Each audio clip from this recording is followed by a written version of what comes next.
So hello guys, welcome back to Ripon Mondal vlogs. আর তোমাদের সবাইকে স্বাগত জানাচ্ছি আজকে আমার ব্লগে। আর আজকে একটু লেট হয়ে গেছে, দেরিতে লগ ইন করে ফেলেছি, তবুও একটা বুকিং কমপ্লিট করে ফেললাম।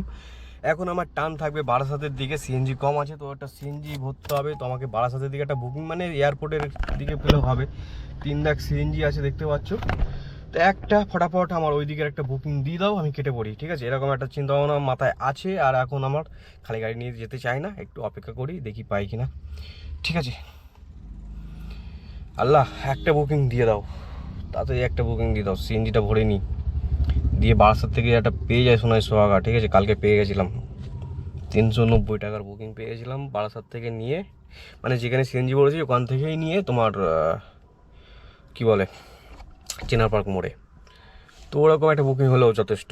গাইজ এখানে কিছু একটা হচ্ছে, ঠিক আছে? তোমার হচ্ছে চাইনিজ এমবেসি এফডি ইসি ব্লকে, সল্টলেক ইসি ব্লক। তো এখানে কিছু একটা হচ্ছে, তোমার এখানে কি হচ্ছে সেটা জানি না, ঠিক আছে? সিনটা ঠিক এই, চারিদিকে দেখো লোক আর লোক। চাইনিজ এমবেসি,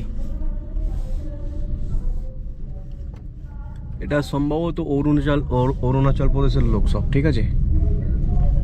অরুণাচলে কিছু একটা হয়েছে নিশ্চয়ই, কি হয়েছে সেটা জানি না, কিন্তু কিছু একটা হয়েছে। Wait and see. এখন বিষয় হচ্ছে আমি বুকিং কখন পাবো, আমি তো বুকিংই পাচ্ছি না।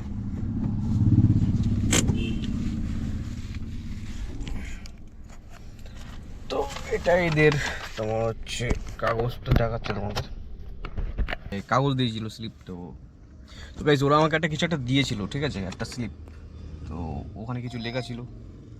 আরে ভাই বুকিং ঢুকেছে, আগে বুকিং ধর ভাই, পরে পড়বি। হাওড়া স্টেশন 218 টাকা। তো গাইজ ওরা আমাকে কিছু একটা দিয়েছিল, ঠিক আছে? সেটা এই যে চলো কলকাতা, এই call for unity justice and international solidarity on people on, কি এটা কিউজ নাকি cause, on voice, 20 August, Chinese consulate Kolkata. The Cholo Kolkata campaign is a peaceful protest to demand justice for the Tibetan people inside Tibet, organized by the Regional Tibet Youth Congress Gangtok with RTYC chapters across Northeast India and other parts of India. The Tibetan Women Association and Tibetan Community Organization. We remember. কি আসলে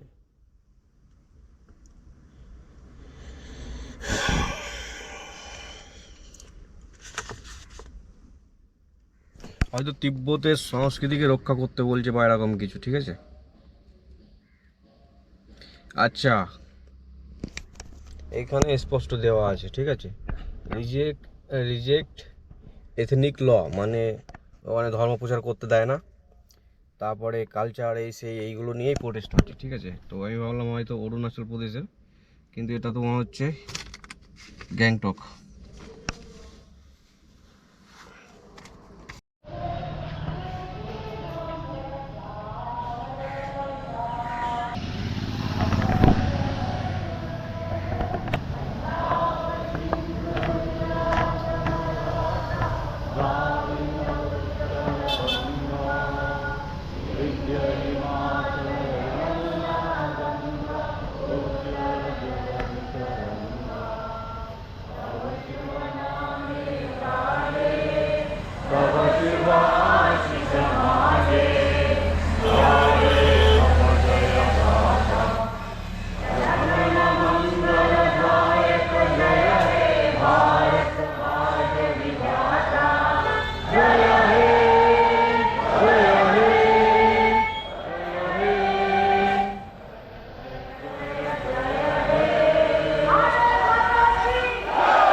protest क्यों हो रहा है? मतलब तिब्बत में culture के problem की वजह से चाइना ने एक लॉ पास किया है।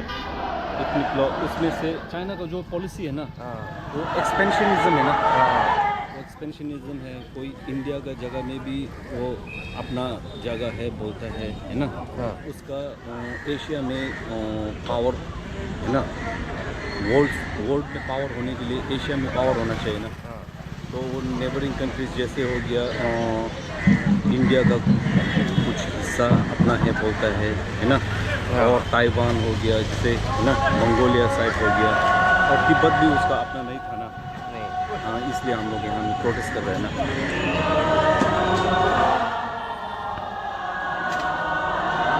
और जो जो चाइनीज है ना, वर्ल्ड में किसी से नहीं डरते वो, किसी से भी नहीं डरते। इवन अमेरिका भी चाइना से बहुत संभाल के रहता है ना। और क्या बोलते हैं, सिर्फ डरता है तो सिर्फ दलाई लामा से लामा जी जब टेबल टॉक करने आओ बोलता तब नहीं है ना।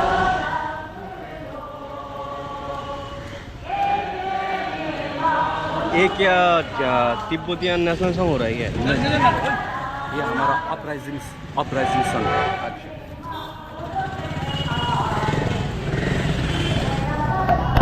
अरे जो फ्लैग है ये तिब्बतियन फ्लैग है।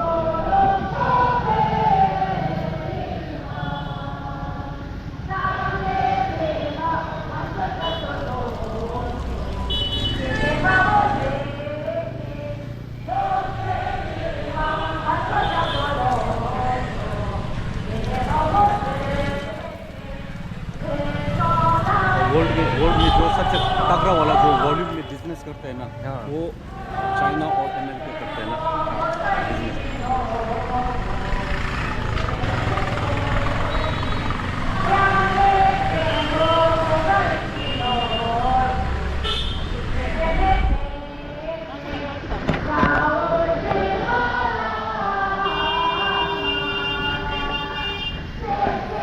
চলো বুঝতে পারলে বিষয়টা হলো তোমার হচ্ছে চাইনিজ যে ওরা যে বিভিন্ন দেশের জায়গা দখল করে নেয় সেরকম একটা। দ্বিতীয়ত ওখানে তিব্বতে যে তোমার হচ্ছে ওদের যে ধর্ম, বৌদ্ধ ধর্ম, সেটাকে প্রচার করতে বাধা দেওয়া, ওদের কালচারকে করে দিয়ে এটা মানে নাস্তিক যে এটা সেটা চাপিয়ে দিচ্ছে, ল পাস করেছে, সেই সব নিয়ে তোমার হচ্ছে ওখানে প্রোটেস্ট করছে চাইনিজ অ্যাম্বেসি বা কনসালটারি না কি বলে ওটাও বলতে পারো, মানে অ্যাম্বেসির শাখা। এটাই ছিল। গাইস ফাইনালি আমি খালি গাড়ি নিয়ে বামুনগাছি চলে আসি। তোমার হচ্ছে দত্তপুকুরেরটায় তোমার কি বলে একটু ডিলে করছিল, গাড়ি ওখানেও আছে, তো ওখানে একটু গাড়ি দেখলাম 6-7টা গাড়ি আছে, আর একটু ঢিলে করছে আর কি, কোনো একটা কারণবশত ওরা লেট করছে। তো সিএনজি পেট্রোল দুটো দেওয়া বন্ধ রেখেছে, 10-15 মিনিট হয়ে গেছে শুনলাম। তো ওখান থেকে 1.5 কিলোমিটারের ডিফারেন্সে এই পাম্পটা, ঠিক আছে, বামুনগাছি পাম্প সিএনজি। তো এখানে চলে এলাম, এখানে এসে ডাইরেক্ট সিএনজিটা ভরে নিলাম, আর এখন সিএনজি ফুল আছে। ঘড়িতে সময় কটা বাজে ওটা একটু বলে দিই।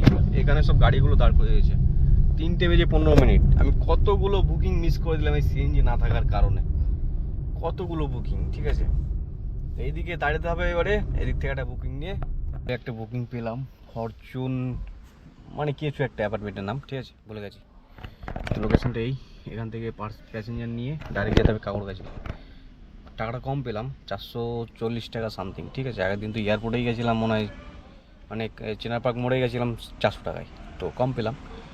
কিন্তু যা পেয়েছি, ঠিক আছে। রিটার্ন তো পেয়েছি, অনেকগুলো বুকিং ঢুকেছে, একটা ধরতে পারিনি, একটা 1100 টাকা ছিল যাদবপুর, ধরতে পারিনি। এখন প্যাসেঞ্জার বললো 2-4 মিনিটের মধ্যে ঢুকছি, কতক্ষণ লাগবে না ঢুকতে কে জানে।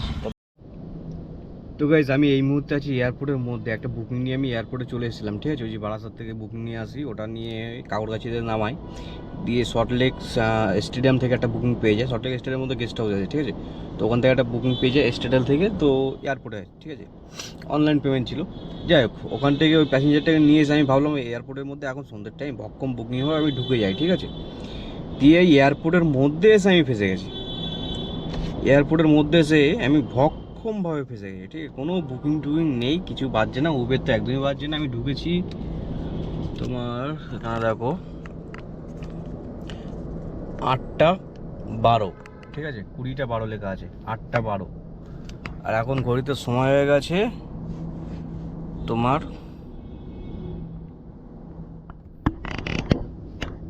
8:55, ঠিক আছে?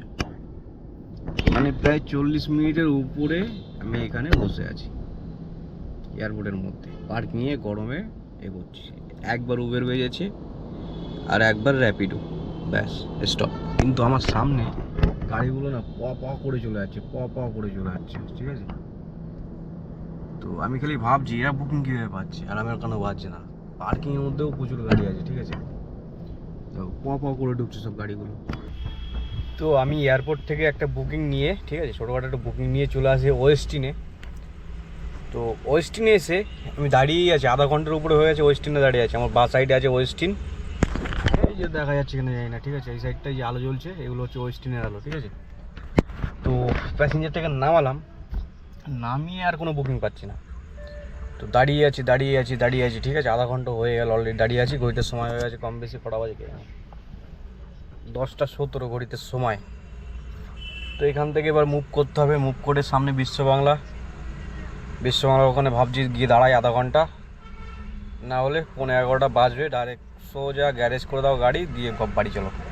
গাড়িতে এখন অনেক রাত, ঠিক আছে? প্রায় তোমার কটা বাজে, 11:15 হয়ে গেছে। হ্যাঁ, ঠিক আছে। আর আমি ওখান থেকে কোনো বুকিং পাইনি, ঠিক আছে? কোনো বুকিং পাইনি। তো লাস্টে খালি গাড়ি নিয়ে আমি চলে এসেছি, ঠিক আছে? যেখানে আমি গাড়িটা রাখছি আপাতত সেখানে আমি ভাবলাম এখানে জল পড়ে, ঠিক আছে? তো গাড়িটা ধোবো, কিন্তু জলও নেই, ঠিক আছে? তো এখানে জলও নেই যে ধোবো। আর আজকে কাজ হয়েছে আমি তোমাদের বলে দিই, দাঁড়াও একটু লাইট জ্বালাম, মুখটা অন্ধকার লাগছে, আমি বুঝতে পারছি প্রবলেমটা। এই তো লাইট জ্বালিয়ে দিয়েছি, এই তো। তো গাইস আজকের আর্নিং হয়েছে খুব বেশি হলে কত করেছি, উবেরে তোমার করেছি 1500-র কাছাকাছি, ঠিক আছে? 1500 পুরো পড়িনি, 1400 সামথিং।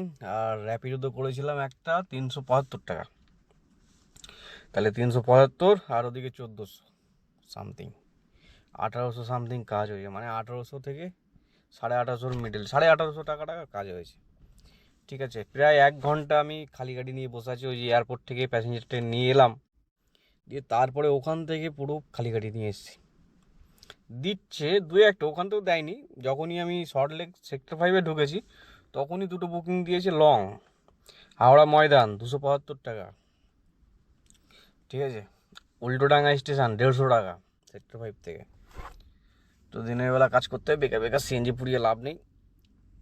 ঘাটটা না প্রচুর ব্যথা করছে, কী হয়েছে কে জানে। তো আপাতত এই ব্লগটা এখানে শেষ করে দিচ্ছি। টাটা, বাই বাই, দেখা হচ্ছে পরবর্তী ব্লগে। যদি আশা করি যদি ভালো লাগে তো লাইক, কমেন্ট, শেয়ার, সাবস্ক্রাইব সব কিছু করে দিও। টাটা।